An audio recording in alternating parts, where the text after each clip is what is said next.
Soy Lucía, tengo 34 años y trabajo como profesora en un instituto de nuestra bulliciosa ciudad desde hace 2 años. Creí que vivía un matrimonio perfecto. Pensé que había encontrado a mi compañero de vida, alguien que me protegería, valoraría y apoyaría en cualquier circunstancia. Mi esposo, Adrián, era todo lo que deseaba: atento, cariñoso, siempre preocupado por mi bienestar y constantemente pendiente de mí. Trabajaba como ingeniero de software desde casa, así que siempre estaba allí cuando regresaba de la escuela. A veces preparaba la cena o cocinábamos juntos. Me preguntaba sobre mi día, escuchaba mis historias con los estudiantes y reía con mis chistes. Y cada noche, sin excepción, me traía mis vitaminas con un vaso de agua, me besaba la frente con ternura y me decía que me quería. Con su sonrisa que derretía mi corazón decía: «Debo cuidar la salud de mi querida. Confié en él, Dios mío. Confié en él con todo lo que tenía. Mi corazón, mi vida y mi futuro. Le di cada pedazo de mí y no le oculté nada. Y la confianza puede ser lo más peligroso que le das a alguien, porque lo que descubrí cuando dejé de tomar esas pastillas, cuando finalmente abrí los ojos a lo que realmente estaba sucediendo en mi casa, en mi dormitorio y en mi cuerpo, lo destrozó todo. Destruyó cada recuerdo, contaminó cada momento y convirtió cada palabra de amor en una mentira. Destrozó todo lo que sabía sobre el hombre con el que me casé, sobre la vida que vivía e incluso sobre mi propia identidad. Pero antes de adentrarme en todo eso y antes de contarles la pesadilla que viví, les pido algo. Si están viendo esto ahora, por favor, denle a me gusta y suscríbanse al canal. Necesito que esta historia llegue a la mayor cantidad de personas posible, porque si esto me pasó a mí, una mujer educada, profesora y precavida, puede pasarle a cualquiera. Dejen un comentario diciendo desde dónde están viendo y qué hora es ahora para ustedes. Leo todos los comentarios, y eso me hace sentir que no estoy sola, y que mi historia le importa a los demás. Créanme, querrán saber cómo terminó todo esto, qué encontré, qué hice y cómo sobreviví. Permítanme llevarlos de vuelta al principio, cuando las cosas aún eran normales, o eso me parecía. Adrián y yo nos casamos hace 3 años. Nos conocimos en una conferencia tecnológica, donde yo estaba con algunos estudiantes en un evento científico y él estaba dando una presentación sobre ciberseguridad. ¡Qué ironía! El hombre que afirmaba proteger los sistemas era la mayor amenaza para mi seguridad personal, pero yo no lo sabía entonces. Era encantador, inteligente y amable. Salimos durante 1 año antes de que me pidiera matrimonio, y la boda fue hermosa y tranquila, solo con amigos cercanos y familiares.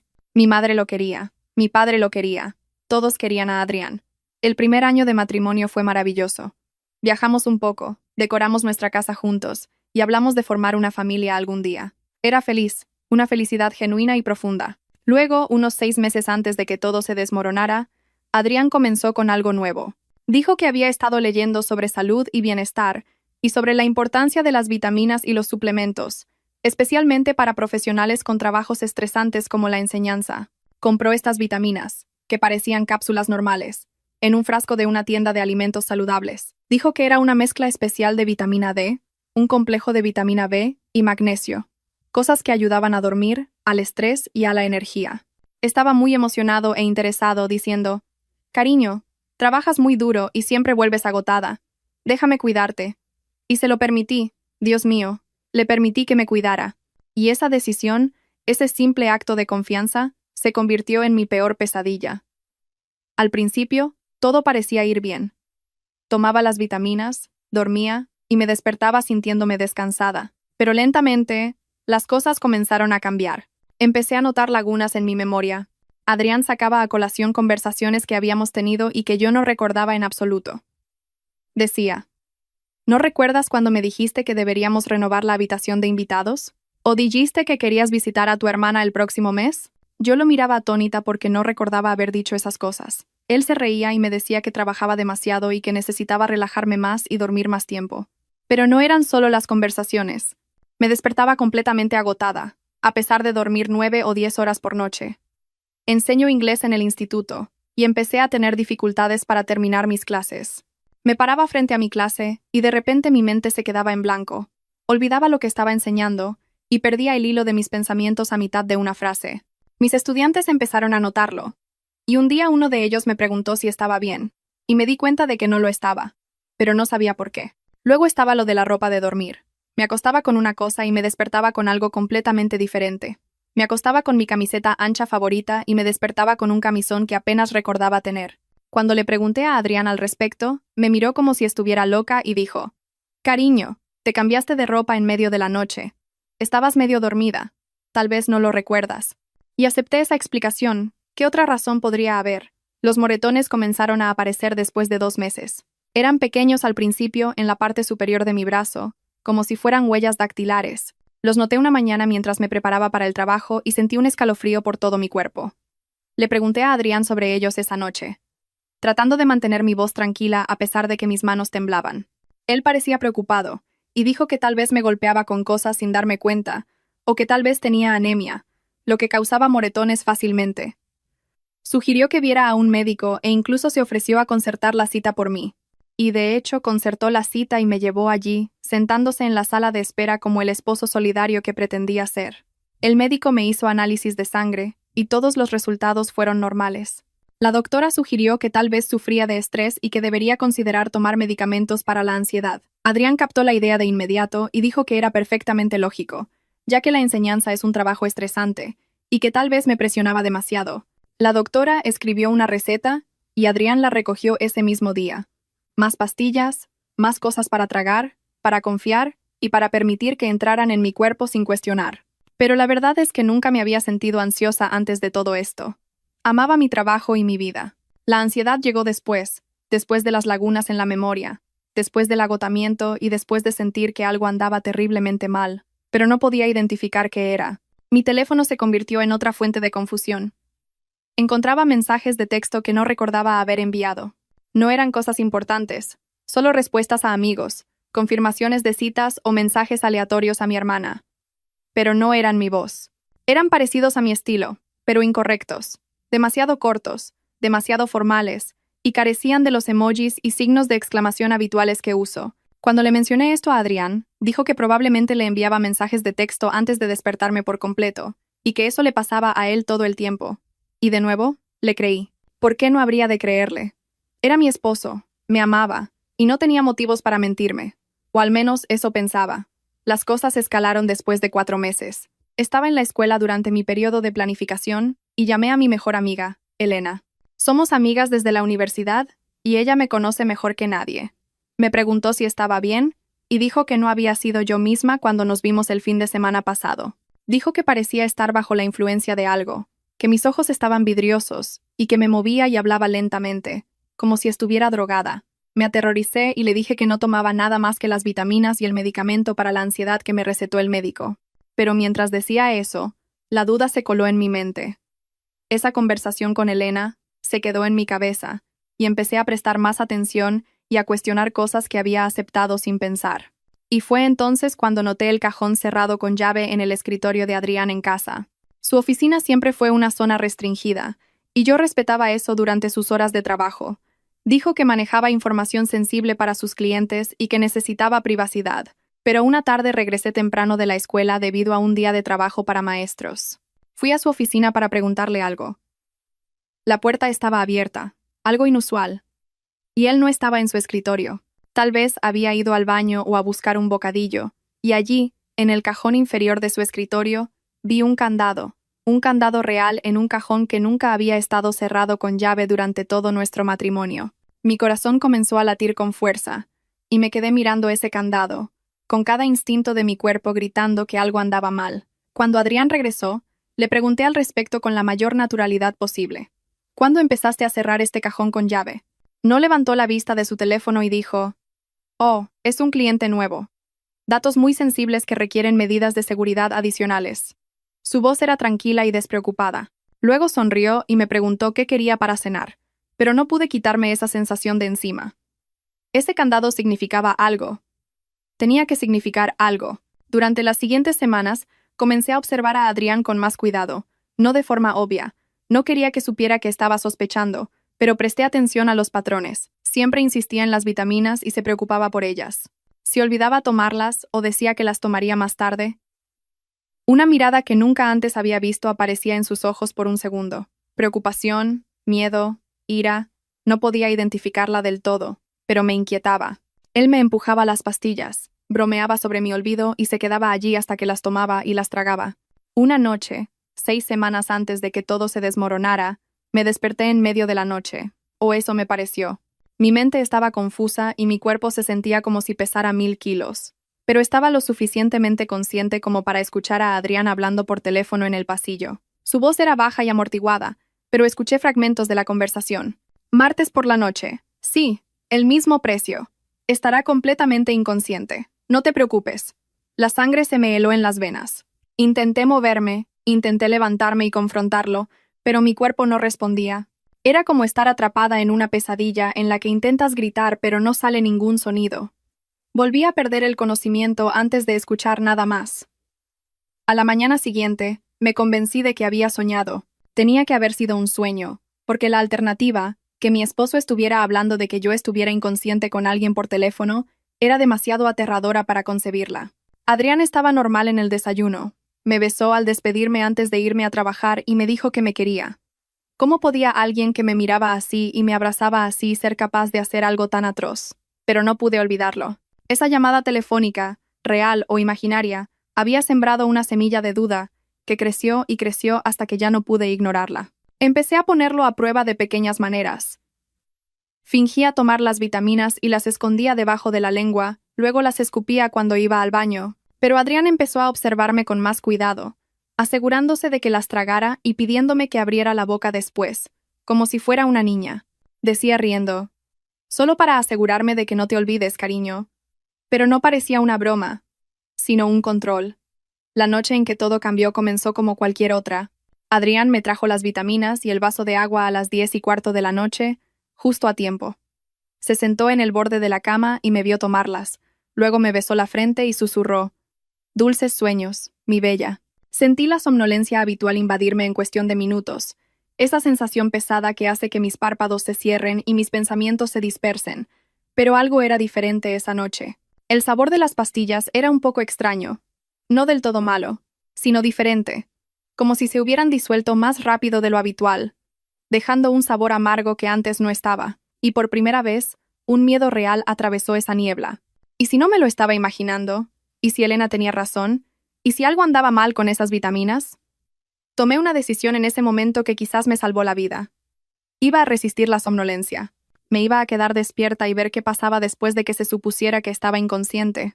Fue lo más difícil que hice en mi vida, porque la atracción del sueño era abrumadora. Era como si me arrastraran bajo el agua por una fuerte corriente. Mi cuerpo estaba tan pesado y mi mente intentaba dejar de funcionar, pero me concentré en el miedo y dejé que me mantuviera despierta. Pensé en el cajón cerrado, en la llamada telefónica que había escuchado, en los moretones, en las lagunas de memoria y en la sensación de que me estaba perdiendo pedazo a pedazo. Clavé las uñas en las palmas de mis manos hasta que me dolió y me mordí la parte interior de la mejilla y comencé a contar hacia atrás desde 1000, cualquier cosa para mantenerme consciente. Adrián vino a verme después de unos 30 minutos. Escuché la puerta del dormitorio abrirse lentamente y escuché sus pasos acercarse a la cama. Mantuve los ojos cerrados y mi respiración profunda y regular, como si estuviera dormida. Sentí que se inclinaba sobre mí y sentí su aliento en mi cara. Se estaba asegurando de que había perdido el conocimiento. Y después de lo que pareció una eternidad, se enderezó y salió de la habitación, cerrando la puerta detrás de él. Me quedé allí en la oscuridad, con el corazón latiendo tan fuerte que pensé que lo escucharía. Estaba aterrorizada y no sabía qué esperar o qué iba a suceder, pero cada nervio de mi cuerpo gritaba que tenía que mantenerme despierta. A las 11:47 de la noche, nunca olvidaré esa hora, porque estaba mirando el reloj en la mesita de noche, usándolo como un ancla para mantenerme consciente. Adrián regresó a la habitación, no encendió la luz y se movió silenciosamente y con cuidado. Y a través de mis ojos, que apenas abría, lo vi sacar algo de su bolsillo. Se quedó sobre mí durante mucho tiempo, y tuve que resistir cada instinto que me decía que me estremeciera o reaccionara. Luego se fue de nuevo. El silencio se apoderó de la casa después de eso. Esperé, escuchando cada crujido de nuestra casa. A las 2:03 de la mañana escuché los pasos de Adrián en el pasillo, pero no se dirigían a la cocina o al baño, sino que bajaban al piso de abajo. Y no solo al piso de abajo, sino que escuché el sonido distintivo de la puerta del sótano abriéndose. Rara vez usábamos el sótano, ya que estaba sin terminar y solo se usaba para almacenamiento. No había nada interesante allí, o eso pensaba. ¿Por qué iría Adrián allí a las 2 de la mañana? Esperé 5 minutos. Fueron los 5 minutos más largos de mi vida. Luego me senté lentamente. Mi cabeza daba vueltas y mi cuerpo se sentía como si se moviera a través de una sustancia pegajosa, pero me obligué a levantarme de la cama. Me escabullí hacia la puerta del dormitorio y la abrí centímetro a centímetro, aterrorizada de que crujiera y me delatara. El pasillo estaba oscuro, y me moví hacia las escaleras, con mis pies descalzos silenciosos sobre la alfombra, y al acercarme a la puerta del sótano, escuché algo que me heló la sangre. Escuché voces, varias voces. Adrián estaba hablando con alguien allí. Pegué mi oído a la puerta, apenas respirando, tratando desesperadamente de escuchar. La voz de Adrián dijo: «Debería estar bien por unas horas más». Una voz de hombre desconocida, áspera y baja, respondió: «¿Estás seguro de que no se despertará?» Adrián respondió: «Nunca se ha despertado antes. Créeme, amigo, está completamente inconsciente. La dosis que le doy la hace no recordar nada, incluso si se despierta de alguna manera». Luego Adrián se rió. Realmente se rió. Sentí que iba a vomitar y me tambaleé hacia atrás, llevándome las manos a la boca para evitar hacer cualquier ruido. Había alguien en nuestra casa. Adrián había dejado entrar a alguien en nuestra casa mientras pensaba que yo estaba inconsciente. Y por la forma en que hablaba no era la primera vez. Debería haber llamado a la policía en ese momento. Debería haber huido, haber tomado mi teléfono y haber pedido ayuda. Pero estaba en estado de shock, no podía pensar con claridad. El hombre al que amaba, el hombre en el que había confiado con todo, me estaba drogando deliberada y regularmente, y traía extraños a nuestra casa mientras yo estaba inconsciente. Las implicaciones me golpearon como un golpe físico. Las lagunas en la memoria, la ropa de dormir diferente, los moretones, la sensación de que algo me había pasado pero no podía recordarlo. Dios mío, ¿qué había hecho?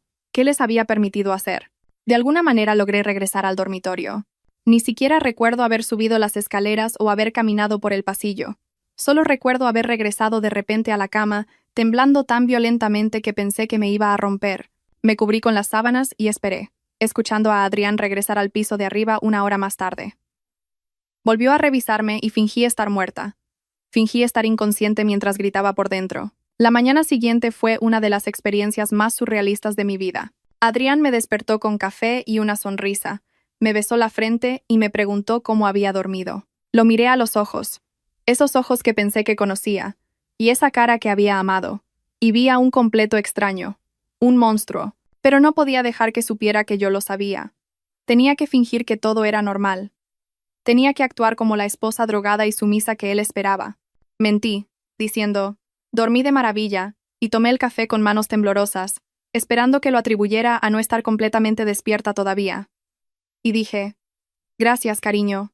Él sonrió con esa sonrisa que me había hecho sentir segura, y bajó a preparar el desayuno. En el momento en que se fue, corrí al baño y vomité. Me quedé allí, agarrada al lavabo, mirándome en el espejo. Mi cara estaba pálida, y mis ojos estaban poseídos. Apenas me reconocía. ¿Quién era esta mujer? ¿Cómo permití que esto sucediera? ¿Cómo pude haber sido tan ciega? Pero no tenía tiempo para la autocompasión o el shock. Tenía que averiguar qué estaba pasando. Tenía que conseguir pruebas, porque si iba a la policía solo con mi historia y mis sospechas de que mi esposo me drogaba, ¿me creerían sin pruebas? Eran solo mis palabras contra las suyas. Y Adrián era un maestro mintiendo, tan bueno que lo había estado haciendo durante meses y nunca sospeché nada. Esa mañana, mientras Adrián estaba en el baño, tomé su portátil de su escritorio. Mis manos temblaban tanto que apenas podía escribir. Intenté adivinar su contraseña. Nuestro aniversario, su cumpleaños, mi cumpleaños. Nada funcionó, y el cajón cerrado se burlaba de mí desde el otro lado de la habitación. No tenía nada para abrir la cerradura, y no tenía tiempo para buscar la llave. Volví a colocar el portátil exactamente donde lo encontré y me preparé para ir a trabajar a la escuela. Ese día, yo era un cadáver andante. Di mis clases mecánicamente, apenas consciente de lo que decía. Durante el almuerzo, me senté en mi aula vacía y lloré. Una de mis colegas me encontró y me preguntó si estaba bien, y deseé con todas mis fuerzas poder contárselo todo, pero las palabras no salían. ¿Cómo le dices a alguien que tu esposo te droga, que extraños vienen a tu casa en medio de la noche, y que no sabes lo que le están haciendo a tu cuerpo inconsciente? Parecía una locura incluso en mi mente. Después de la escuela, en lugar de regresar a casa, fui a una tienda de electrónica. Caminé por la tienda aturdida hasta que encontré lo que buscaba. Cámaras ocultas, cámaras muy pequeñas del tipo que se pueden poner en una estantería o esconder en una planta. Compré 2 de ellas y pagué en efectivo para que no hubiera un registro de tarjeta de crédito que Adrián pudiera ver. Mis manos temblaban mientras las llevaba a mi coche.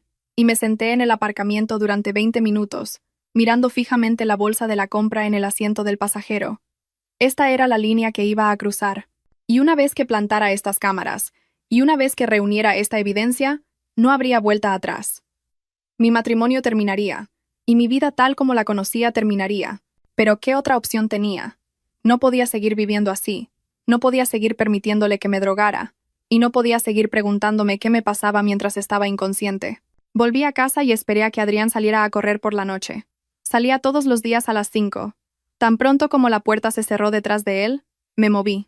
Planté una cámara en nuestro dormitorio, escondida en la estantería junto a mi lado de la cama, apuntando hacia la mesita de noche donde Adrián siempre ponía mis vitaminas. La probé con mi teléfono para asegurarme de que funcionaba y de que la vista era clara. Luego corrí escaleras abajo hasta el sótano. Mi corazón latía con fuerza mientras bajaba esos escalones, porque desde que nos mudamos a la casa, rara vez había bajado allí. Eran solo cajas de cosas viejas, decoraciones navideñas y herramientas, pero ahora parecían siniestras, como prueba de crímenes que aún no conocía. Miré a mi alrededor frenéticamente, buscando un lugar para esconder la segunda cámara. Había una rejilla de ventilación en la pared del fondo, y pude desenroscar su tapa con un destornillador de la caja de herramientas de Adrián. Puse la cámara dentro, apuntándola para cubrir la mayor parte posible del sótano. Luego volví a colocar la tapa de la rejilla. Regresé al piso de arriba tan pronto como escuché el sonido de la llave de Adrián en la puerta principal. Estaba sentada en el sofá, fingiendo corregir papeles, tratando de parecer normal a pesar de que todo mi cuerpo temblaba. Se inclinó y me besó la cabeza, diciendo, «Hola, cariño, ¿cómo estuvo tu día?» Pude decir, «Bien, ¿cómo estuvo tu carrera?» Él respondió, «Genial, voy a ducharme». Esperé hasta que escuché el sonido del agua. Luego saqué mi teléfono y revisé la transmisión de las cámaras. Ambas cámaras funcionaban perfectamente y grababan en una cuenta en la nube que había creado con un correo electrónico que Adrián no conocía. Todo estaba en su lugar, y ahora solo quedaba esperar. Esa noche, cuando Adrián me trajo las vitaminas, me costó todas mis fuerzas no arrojárselas a la cara, no gritarle y exigirle respuestas, y arañarle los ojos. Pero no podía, todavía no. Necesitaba pruebas de lo que estaba haciendo. Así que tomé las pastillas de su mano con firmeza y me las puse en la boca, fingiendo tragarlas. En el momento en que se dio la vuelta, las puse debajo de mi lengua, y cuando vino a revisarme, abrí la boca como la paciente obediente que era, y las pastillas estaban escondidas debajo de mi mejilla. Él sonrió y me besó la frente, diciendo, «Esa es mi buena chica», y sus palabras me hicieron temblar el cuerpo. Después de que salió de la habitación, escupí las pastillas en mi mano y las tiré por el inodoro. Luego regresé a la cama y resistí la somnolencia. Todavía sentía una respuesta psicológica, quizás, o restos de meses de drogadicción. Clavé las uñas en las palmas de mis manos y esperé. Él vino esa noche. Por supuesto que lo hizo. A la 1:15 de la mañana, escuché la puerta del sótano abrirse, pero esta vez no lo seguí. En cambio, dejé que las cámaras hicieran su trabajo. Me quedé en la cama, con los ojos cerrados y el corazón acelerado, mientras mi esposo hacía lo que Dios sabe en el sótano. Regresó 1 hora más tarde, me revisó de nuevo y se acostó a mi lado, como si nada hubiera pasado. Lo hice durante 3 noches. 3 noches fingiendo tomar las pastillas, 3 noches resistiendo para mantenerme despierta, 3 noches escuchando a mi esposo escabullirse por nuestra casa, mientras creía que yo estaba drogada e inconsciente. La 4ª noche no bajó al sótano. Quizás había conseguido lo que quería para la semana, o quizás sus clientes, o quienesquiera que fueran, estaban satisfechos. No lo sabía. Solo sabía que no podía esperar más. Tenía que ver lo que esas cámaras habían grabado. A la mañana siguiente, Adrián me dijo que iba a salir a hacer unos recados, y que quizás almorzaría con un amigo del trabajo, y que estaría fuera la mayor parte del día. Tan pronto como su coche salió del aparcamiento, cogí mi portátil y abrí la transmisión de las cámaras. Quiero que entiendan algo. Pensé que estaba preparada. Pensé que sabía lo que iba a ver, y pensé que ya nada podía sorprenderme después de todo lo que había descubierto. Estaba equivocada, muy equivocada. Las cámaras del dormitorio mostraron exactamente lo que esperaba. Adrián me trae las pastillas, me mira mientras las tomo, me revisa después de que se supone que estoy inconsciente. Pero los datos de tiempo fueron lo que me mató, ya que mostraron que esto había estado sucediendo durante 7 meses. 7 meses, y no 6 como yo pensaba. Había empezado a drogarme incluso antes de que yo notara los primeros síntomas. Y la cámara también mostró otras cosas. Adrián revisando mi teléfono mientras estoy inconsciente, escribiendo mensajes y borrando cosas. Adrián cambiándome de ropa y poniéndome en ciertas posiciones. Lo vi mover mi cuerpo inerte como si fuera una muñeca, y la violación en esa profanación absoluta de mi confianza me hizo querer quemar el mundo. Pero eso no era nada comparado con la grabación del sótano. Vi a mi esposo, el hombre al que prometí amar para siempre, trayendo hombres a nuestra casa. Lo vi guiándolos al sótano, donde había colocado una cámara en un trípode, y me di cuenta de lo que estaba pasando. No solo estaba dejando entrar a la gente en nuestra casa, sino que les estaba cobrando. Les estaba cobrando dinero para que vinieran a nuestra casa mientras yo estaba drogada e inconsciente arriba. Las imágenes de la cámara lo mostraron recibiendo dinero en efectivo y mostrándoles fotos en su teléfono. Mis fotos. Claramente. Basándose en sus reacciones. Y vi el dinero pasar de mano en mano. La cámara mostró a los hombres de pie en la parte superior de las escaleras, mirando hacia donde yo estaba inconsciente, y la expresión en sus caras me dio ganas de vomitar. Vi a Adrián mostrándoles algo en su portátil en el sótano, y ellos se reían, asentían y le entregaban el dinero. Las imágenes no mostraban lo que les estaba mostrando en el portátil, pero pude imaginar fotos mías, videos míos, y contenido producido mientras yo estaba drogada, incapaz de consentir o resistir, o incluso saber qué estaba sucediendo. Me senté allí en la mesa de la cocina, viendo estas imágenes, y no pude respirar. El hombre al que amaba, el hombre en el que había confiado con mi vida, estaba traficando con mi cuerpo. Estaba creando contenido mío sin mi conocimiento ni consentimiento, y vendiendo el acceso a él durante meses, durante 7 malditos meses, me estaba violando de formas que ni siquiera podía comprender del todo, y no tenía ni idea. Encontré archivos en el almacenamiento en la nube, cientos de archivos con fechas que se remontaban a 7 meses. No pude obligarme a abrirlos. No quería ver lo que había hecho, lo que había grabado, y cómo había colocado mi cuerpo inconsciente para sus clientes enfermos. La verdad de su existencia era suficiente. La verdad de que había hecho esto. Mi esposo, el hombre que se paró en el altar y prometió amarme y valorarme, era suficiente. No pude ver más. Cerré mi portátil de golpe y corrí al baño, donde vomité hasta que no quedó nada. Me derrumbé en el suelo del baño, sollozando tan violentamente que pensé que me iba a romper. ¿Cómo había sucedido esto? ¿Cómo me había casado con un monstruo sin saberlo? ¿Cómo permití que esto continuara durante 7 meses? Pero luego la tristeza se convirtió en ira, una ira blanca y ardiente que consumió el shock y el horror. Él me había hecho esto, me había violado, me había usado y me había vendido mientras dormía. Robó 7 meses de mi vida, robó mi sentido de seguridad y robó mi capacidad de confiar, y iba a pagar por ello. Si esto era lo último que hacía, me aseguraría de que pagara por cada momento de lo que había hecho. No confiaba en mí misma para quedarme en esa casa. Empaqué una maleta con manos temblorosas. Ropa, artículos de tocador, mis documentos importantes. Y copié todas las grabaciones de la cámara a 3 servicios en la nube diferentes, las guardé en unidades de almacenamiento externas y me las envié a mí misma a través de varias direcciones de correo electrónico. No iba a perder esa evidencia, y no iba a dejar que se saliera con la suya. Luego llamé a Elena. «Te necesito», dije cuando respondió, con mi voz temblorosa. «Por favor, te necesito ahora», ella dijo. De inmediato. Sin preguntas. «Voy para allá». «¿Dónde estás?», dije. «Me voy de casa. No puedo quedarme aquí. Encuéntrame en el café de la calle Beaumont». «Ya estoy en mi coche». Tiré mi maleta en el maletero y me fui. No dejé una nota, no me despedí, simplemente salí de esa casa de horror y me alejé, y nunca volví.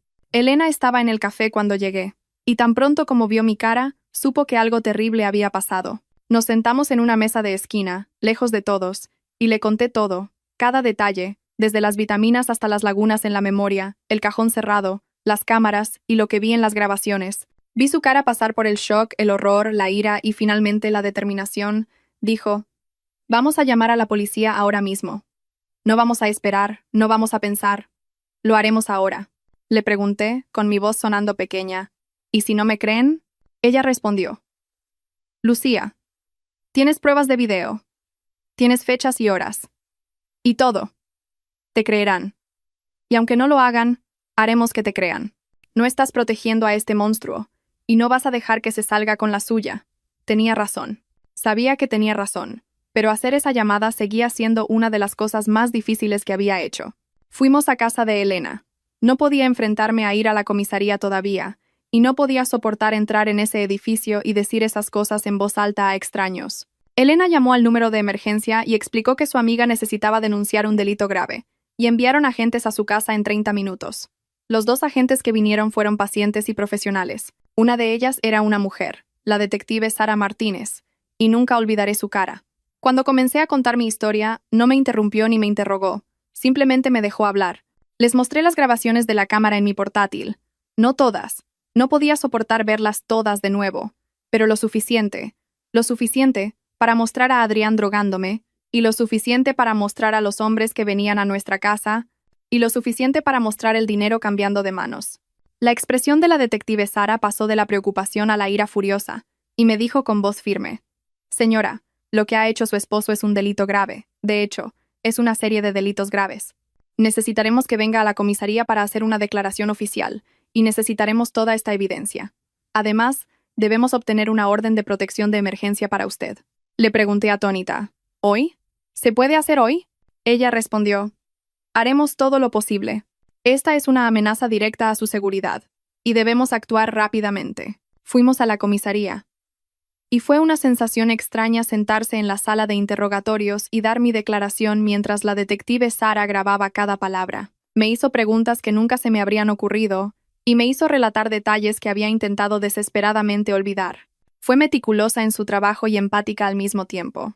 Y al final del interrogatorio por primera vez sentí que quizás iba a sobrevivir a esta pesadilla. La orden de protección fue aprobada esa noche, y a Adrián se le prohibió contactarme, acercarse a mí o estar en cualquier lugar donde yo estuviera. Pasé esa noche en casa de mi amiga Elena, y nos sentamos en su sofá en un silencio absoluto, porque no había palabras para expresar la magnitud de lo que sentía. Y a la mañana siguiente, la policía ejecutó una orden de registro en mi casa, o lo que solía ser mi casa.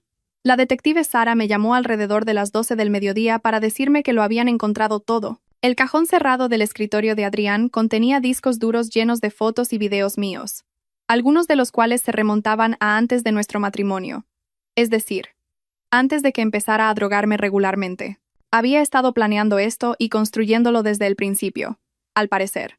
Encontraron listas de clientes, registros de pagos con criptomonedas y correspondencia con docenas de hombres. También encontraron las vitaminas que me había estado dando, y el análisis de laboratorio mostró que contenían Rohypnol, un sedante utilizado en casos de violación, y no eran vitaminas en absoluto, sino veneno disfrazado de mentira. Adrián fue arrestado en su lugar de trabajo esa noche. Yo no estaba allí, pero la detective Sara me dijo que intentó resistirse a los agentes y escapar, así que lo tiraron al suelo en el aparcamiento de su edificio de oficinas, frente a todos sus colegas, todos los que trabajaban con él, y todos los que pensaban que era un hombre normal. Todos presenciaron el momento de su arresto por drogar y traficar con su esposa. Me llamó desde la cárcel, y no sé cómo consiguió mi número, ya que se suponía que no debía llamarme. Pero mi teléfono sonó 2 días después de su arresto, y era él.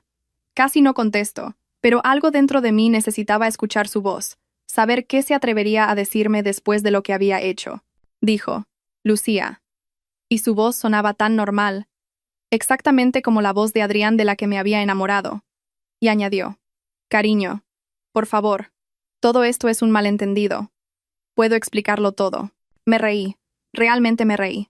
Y el sonido de mi risa sonó desquiciado incluso en mis propios oídos. Y le dije: «¿Explicar qué, Adrián?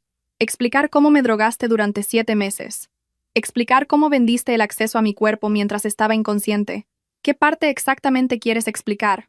Respondió con voz desesperada: «No fue así. Te juro que no permití que nadie te tocara. Eran solo fotos, solo videos, y tú dormías. Nada más. Necesitaba dinero. Teníamos deudas». Le grité por teléfono: «No teníamos deudas. Estábamos bien. Hiciste esto porque eres un enfermo, porque eres un depredador y un monstruo, y viste la oportunidad de violar a tu esposa por dinero». Él suplicó: «Lucía, por favor», y le dije con voz fría y muerta: «Espero que te pudras en la cárcel. Espero que pases cada día del resto de tu miserable vida pensando en lo que hiciste. Espero que nunca conozcas la paz y que la culpa te destruya». Luego colgué. Intentó volver a llamar, pero bloqueé el número, y esa fue la última vez que hablé con Adrián. Los procedimientos legales fueron agotadores, y tuve que testificar ante un jurado. Tuve que sentarme en una sala llena de extraños y describir lo que me había pasado en detalle, lo que descubrí y cómo me sentí al ver las grabaciones de la cámara. Las mujeres lloraron y uno de los hombres del jurado tuvo que salir de la sala debido a lo conmovido que estaba. Pero acusaron a Adrián de múltiples cargos: administrar drogas sin consentimiento, explotación sexual distribución de imágenes íntimas sin consentimiento, trata de personas y otros delitos relacionados. La fiscal me dijo que era uno de los casos más sólidos que había visto, porque fui lo suficientemente inteligente como para obtener las pruebas antes de confrontarlo. El abogado de Adrián intentó usar todos los trucos posibles e intentó cuestionar mi credibilidad, alegando que yo era una testigo poco fiable debido a los problemas de memoria que padecía, los mismos problemas que su cliente había causado al drogarme. Intentó alegar que había un acuerdo entre Adrián y yo, y que yo había consentido en ser filmada, pero la fiscalía destruyó ese argumento por completo. Demostraron que yo fui drogada sin mi conocimiento y mostraron las listas de clientes, los pagos y las pruebas de que se trataba de un negocio para Adrián. También encontraron a algunos de sus clientes y les ofrecieron inmunidad a cambio de testificar, y 3 de ellos aceptaron la oferta. 3 hombres se presentaron y testificaron que le habían pagado a Adrián por el acceso a fotos y videos. Uno de ellos, cuando la fiscal le preguntó por qué lo había hecho, dijo: «Lo hizo parecer inofensivo, como si ella lo supiera y lo consintiera. Dijo que le encantaba y que era parte de su matrimonio». Y cuando la fiscal le mostró imágenes de Adrián drogándome, el hombre comenzó a llorar y dijo: «No lo sabía, juro que no sabía que la drogaba». Pero ellos lo sabían, todos lo sabían a algún nivel, porque nadie paga dinero por fotos secretas de la esposa inconsciente de alguien si piensa que es legal y normal. Nadie se cuela en la casa de alguien a las 2 de la mañana por razones inocentes. Lo sabían y participaron de todos modos, y espero que vivan con esa culpa para siempre. El juicio duró 8 meses. 8 meses de mi vida consumidos por esta pesadilla, donde tuve que revivirla una y otra vez en cada sesión o reunión con la fiscalía.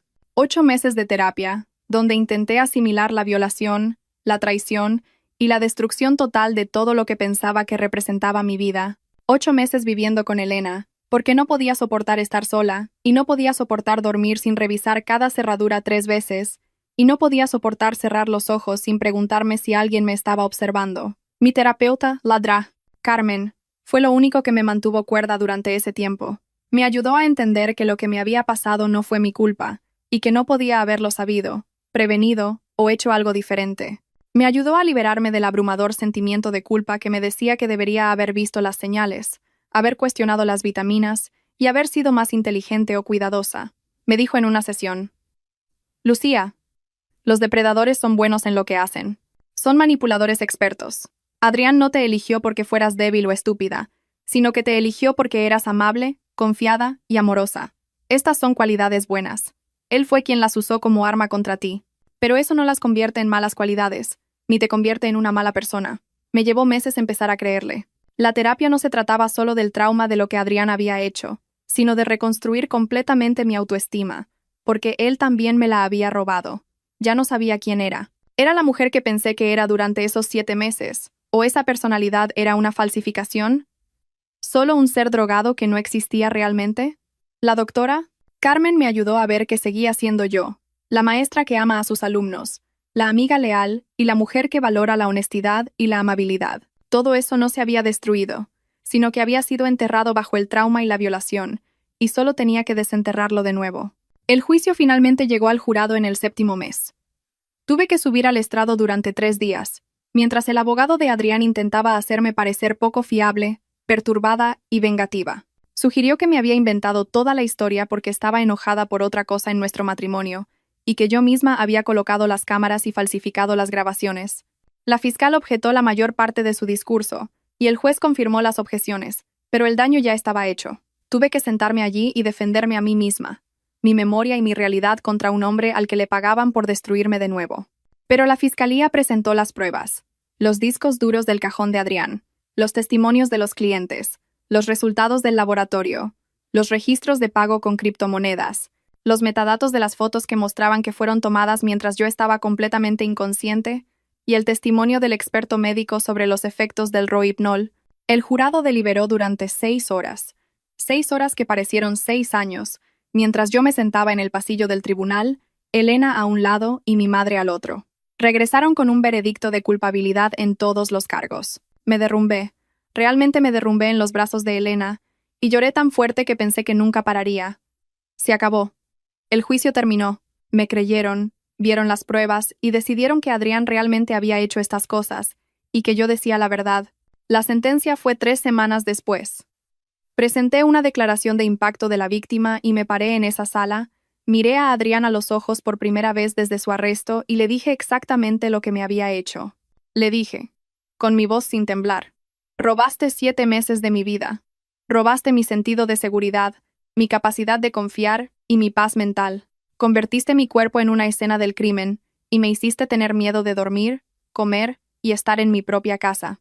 Me mirabas a los ojos todos los días y me mentías mientras me violabas de la peor manera posible. Me hiciste dudar de mi propia mente, mi memoria y mi valía.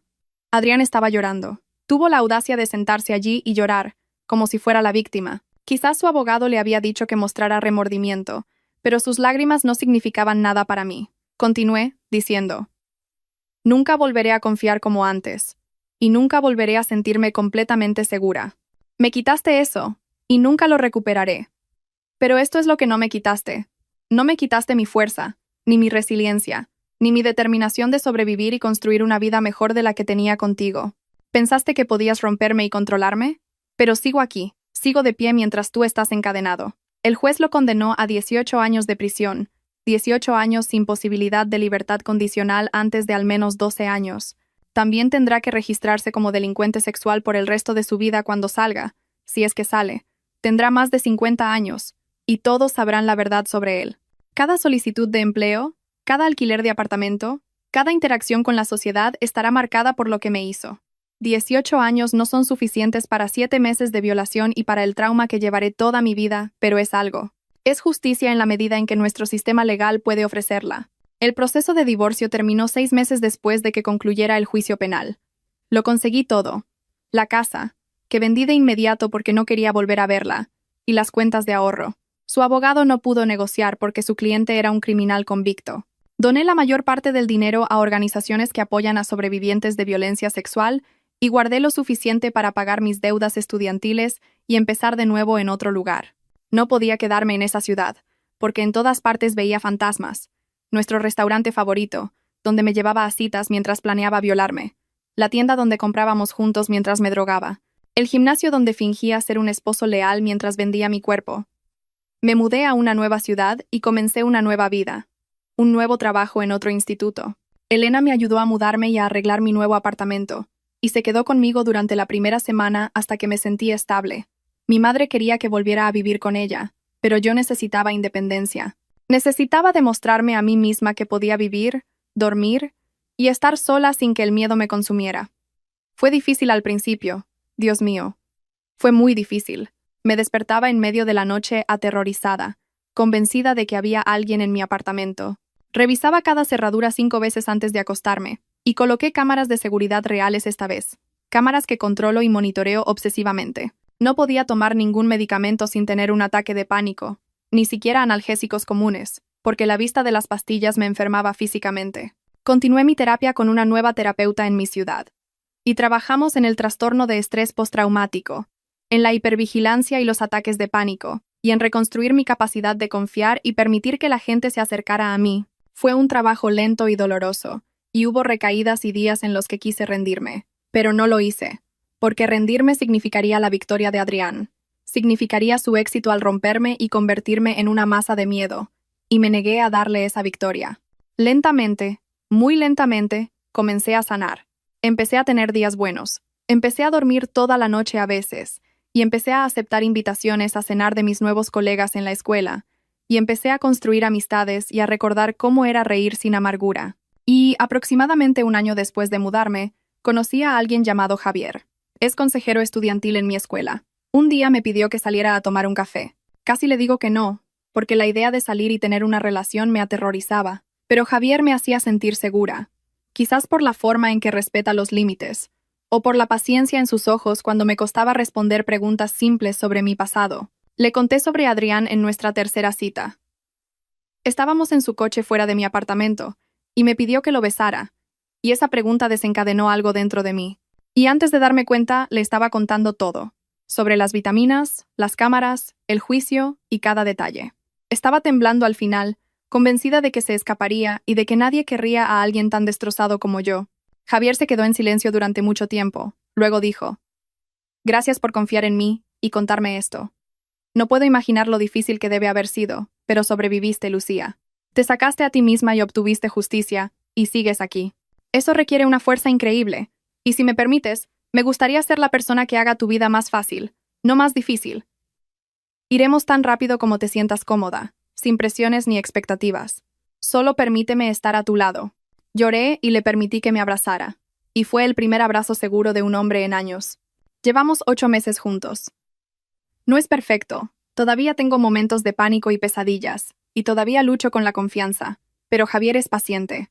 Me recuerda que tome mis medicamentos para la ansiedad cuando se me olvida, y no me presiona, y me permite revisar su teléfono cuando la obsesión me agobia, aunque odio mi necesidad de hacerlo. Él me ayuda a aprender que no todos los hombres son depredadores, y que la intimidad puede ser segura, y que merezco un amor que no venga con costos ocultos. Han pasado 2 años desde esa noche en que fingí tomar las pastillas y descubrí la verdad. 2 años desde que mi mundo se desmoronó y tuve que reconstruirme desde cero. Algunos días todavía no puedo creer lo que pasó, y otros días me despierto esperando que todo haya sido una pesadilla, y que me encuentre en mi antigua casa con Adrián, trayéndome mi café matutino como de costumbre. Pero no fue una pesadilla, fue real, me pasó, y lo superé, y sigo aquí. Todavía enseño a mis alumnos y amo a mis nuevos alumnos tanto como a los antiguos. Soy buena en mi trabajo, y me da un propósito en el que concentrarme, lejos de mi trauma. Todavía estoy en terapia, y probablemente lo estaré durante años. Todavía estoy sanando y aprendiendo a vivir en un mundo donde alguien a quien amé me hirió de formas que no creí posibles. Adrián intentó apelar su sentencia, y su nuevo abogado alegó que 18 años era una sentencia demasiado dura. Pero la apelación fue denegada. Ahora está en una prisión en un estado vecino, y según los registros públicos, se le han impuesto varias infracciones disciplinarias, porque al parecer, incluso entre los criminales, lo que hizo se considera algo que va más allá de todos los límites. Esto es bueno. Espero que cada día allí sea un infierno para él. Algunos de sus clientes también fueron juzgados, y los 3 que testificaron recibieron sentencias reducidas, pero pasaron tiempo en la cárcel. Los otros que fueron identificados fueron acusados de varios delitos. Y también testifiqué en algunos de esos juicios. Fue agotador volver a contar mi historia, pero la fiscal dijo que mi testimonio fue crucial, porque esos hombres deben enfrentar las consecuencias de su participación en mi violación. Uno de esos clientes intentó disculparse conmigo fuera del tribunal después de ser sentenciado. Se acercó a mí en el aparcamiento, y me asusté, pero Javier y Elena estaban conmigo, y Javier se interpuso entre nosotros de inmediato. El hombre levantó las manos y dijo que solo quería decirme que lo sentía, y que estaba enfermo y ahora estaba en tratamiento. Lo miré y solo sentí desprecio. Y le dije, no lo sientes porque lo hiciste. Lo sientes porque te atraparon. Y hay una gran diferencia. Luego me fui, porque no le debo perdón, ni nada. Hay señales de advertencia que desearía haber conocido, y las comparto ahora con cualquiera que escuche. Porque si mi historia ayuda a una sola persona a darse cuenta de lo que está sucediendo, entonces, quizás algo bueno pueda salir de esta pesadilla. Si tu pareja insiste en que tomes medicamentos o suplementos que te proporciona, desconfía. Pide ver la botella, busca la marca, y considera que la analicen si sientes algo extraño. Confía en tus instintos. Si tienes lagunas en la memoria que no puedes explicar, tómalo en serio. Ve a tu propio médico, no a uno recomendado por tu pareja, y pide un análisis de sangre, y cuéntales tu preocupación por la posibilidad de ser drogada. Si te despiertas sintiéndote drogada, o con ropa diferente, o con moretones inexplicables, no lo ignores y no dejes que nadie te convenza de que es normal o que te lo estás imaginando, porque algo anda mal. Si tu pareja es excesivamente controladora con tu horario de sueño, o con cuándo y qué comes o bebes, o con tu rutina diaria, presta atención, porque el control suele ser la primera señal de abuso. Si tu teléfono tiene mensajes que no recuerdas haber enviado o actividad en redes sociales que no recuerdas, alguien está entrando en tu vida sin tu permiso.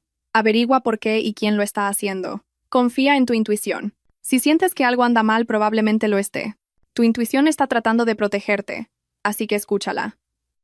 Pasé meses ignorando mis instintos y convenciéndome de que estaba obsesionada o loca, y casi me cuesta todo. Y si te encuentras en una situación en la que te sientes insegura, o crees que te están drogando, abusando o controlando, por favor, ponte en contacto con alguien, cuéntale a una amiga, a un familiar o a un colega de trabajo.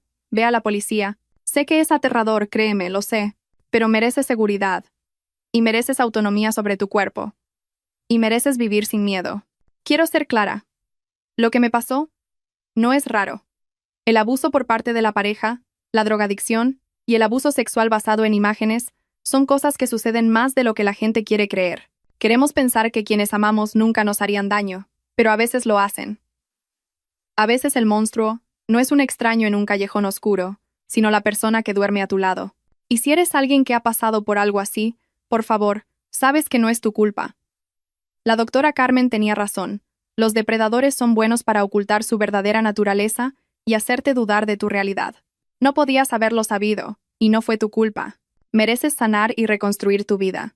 Y mereces seguridad, paz y amor de nuevo.